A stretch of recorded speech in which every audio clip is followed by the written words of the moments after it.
Hey guys, what is up? It is your girl Nay, and today we're going to be talking about a topic that is a little bit scary. Vulnerability. In this video, we're going to be talking about what is vulnerability, why we're afraid to be so vulnerable, and what we can do about it to actually be vulnerable. And stay tuned because I have a worksheet that you guys can download that will take you through steps to figure out how you stand today in vulnerability. Let's get into it.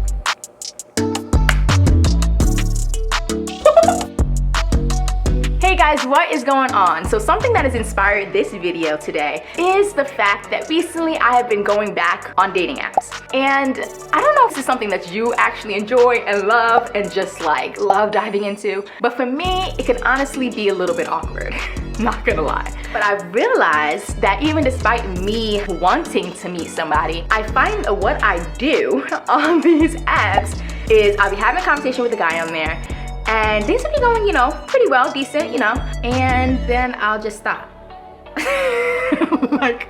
like literally just stop. I don't know if you've ever been on the apps, but there's a thing that says, okay, if it's your turn to respond, or if it's their turn, you respond and it's their turn, then it'll just be blank, at least on the app that I'm on. But if you look on mine, oh my gosh, you will see your turn, your turn, your turn, your turn, your turn, your turn, your turn. And I'm like, what?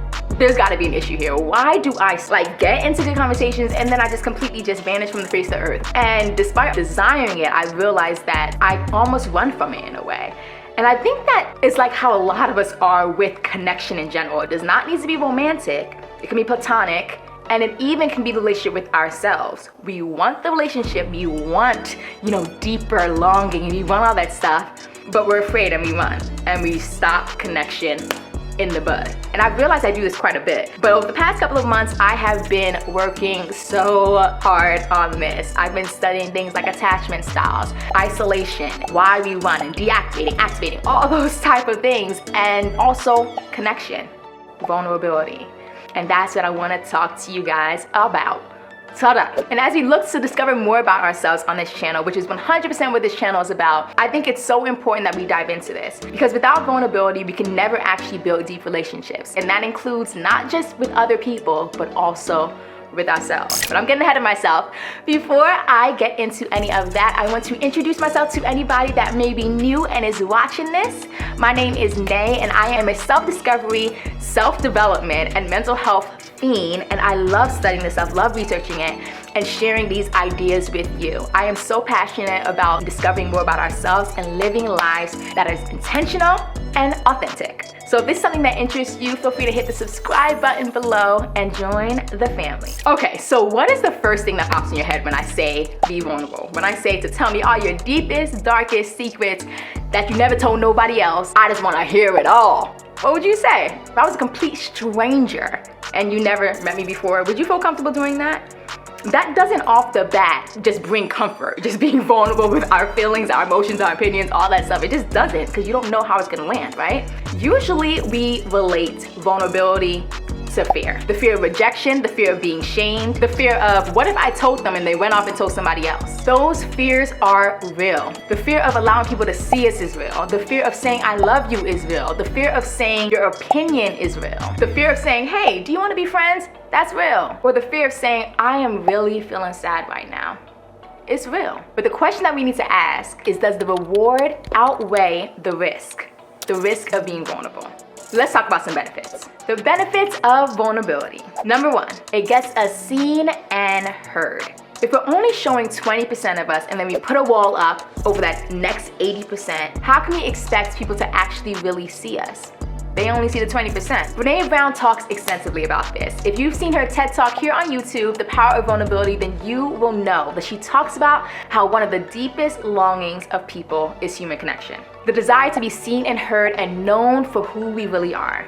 The second benefit is that it builds trust. You know you can trust somebody when you tell them your deepest, darkest fears and your opinions or your dreams, and they are still hanging around. In order to build trust, we have to give people something to trust and see how they handle it. And number three is that it prevents loneliness. When we tell people about ourselves, it gives them the opportunity to tell us something about themselves, which builds connection in the end, which is, like I said, we all want. So how do we do it then? How do we be more vulnerable. The first tip I have for us is to learn more about ourselves, because we can't tell people about how we're feeling if we don't even know how we're feeling ourselves, right? We can't tell people our hopes and dreams and what we desire in life if we don't even know that ourselves. So we gotta learn ourselves. So I want you to do this. I want you to take out a piece of paper. You can pause it here if you want to. Pause. And take out a piece of paper. And I want you to fold that paper into 6 even squares, or I guess rectangles. In the first rectangle, I want you to write I am. The next, I want you to write down I think. In the next after that, I love. Next is my strengths. Next, pet peeves. And then last is I aspire to. Now list 1 through 6 under each of these, and list 6 responses for each prompt, discovering more about yourself. Now be honest with yourself. Think deeply. What do I have? What do I like? What do I aspire to be? It can take as long or as short as you want, but this will help you discover a little bit more about who you are. All right, guys, so I just finished my list, and you might notice when you get to the My Strengths category that it might feel a little bit hard to find something, but dig down deep, because we all have something that we're really strong in. What I wrote for one of my strengths is that I am good at organizing, and I can turn a messy situation into something beautiful. So I would love to hear what one of your strengths are, or any one of these 6 categories, and you can write it down in one of the comments below. Number 2 is to be in tune with your emotions, your desires, and your needs. So being in touch with how you're feeling. I think I talk about this a lot. I keep saying I'm gonna make a video on how to label your emotions. It is coming, guys. But it also is not just about emotional. Some people think that I don't want to be vulnerable because it's too emotional, but it doesn't always have to be super emotional. It can also be you simply expressing your needs. And I can tell you, this is absolutely something I need to work on myself. For example, say someone asked you to help them with a project during the weekend, but you know that you just had a really long day or a really long week at work, and you are feeling exhausted, and you were so looking forward to the weekend and hoping that you can get some rest. Being vulnerable is also telling them, hey man, I would love to help you out, man. I would love to help you out, but right now I really am just so tired and I need a little bit of rest. So once I get rest, if you're still looking for some help, I would love to help you then, but right now I'm just not able to. That's being vulnerable. That is being vulnerable, because that's telling my truth, even if it may not be received well. That's being vulnerable. For me, that's hard, but it's so worth it. The third tip I have is to allow yourself to rely on other people.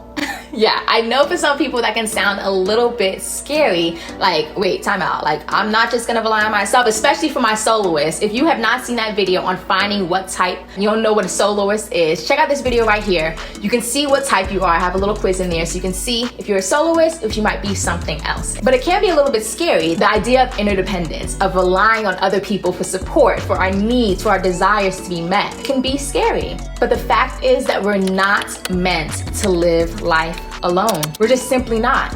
There are times where we definitely want to make sure that we are loving ourselves and feeling comfortable in our bodies and in our own skin. That is absolutely the truth, 100%. But we still need other people.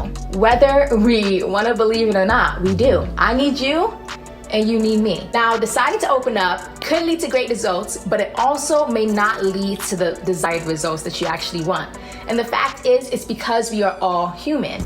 We make mistakes. We don't handle each other's hearts always the best way. That is natural. But if you being vulnerable and opening up does not meet the desired outcome, it does not mean that you did it wrong. But each time that we open up, we need to look at it in a non-judgmental way, not judging ourselves based on the outcome that we receive, but realizing that no matter what the outcome was or is, we are building resilience and self-acceptance brick by brick.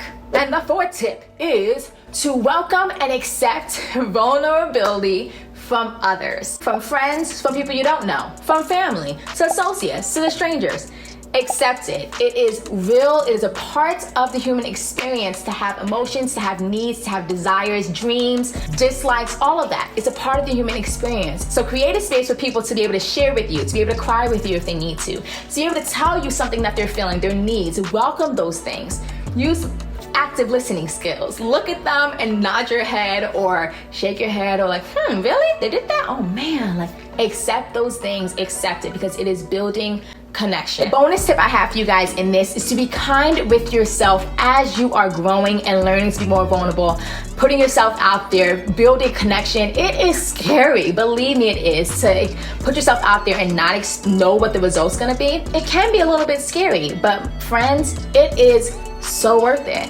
The risk is worth it. So here's the activity, the worksheet that I promised you guys that I want you guys to do to learn where you land on the vulnerability radar. I created this worksheet that you guys can download at the link in the description below. I'll also try to link it up here, but I'm not sure if that's possible, but I'll try for you. So on this worksheet, you're gonna rate how you connect with yourself, how you connect with other people, and how you allow other people to connect with you. And this can actually be a weekly check-in for you to see how well you have connected during that week. Because self-awareness is key to growth. If we don't know it, how can we actually grow in that area? So download that worksheet and let me know how you do. Comment below and let me know where you land on the vulnerability radar in all 3 categories. I would love to hear it. And I would also love to know what you think you need in order to connect with people and yourself better. So guys, share this with a friend if you know that they have just been closing up and not being vulnerable. Show them how they can actually take steps to connect with people on a deeper level. Like this video if this is a topic that you like and want to hear more about, and subscribe if you haven't done so already. And I'll see you guys again in the next one. Bye guys.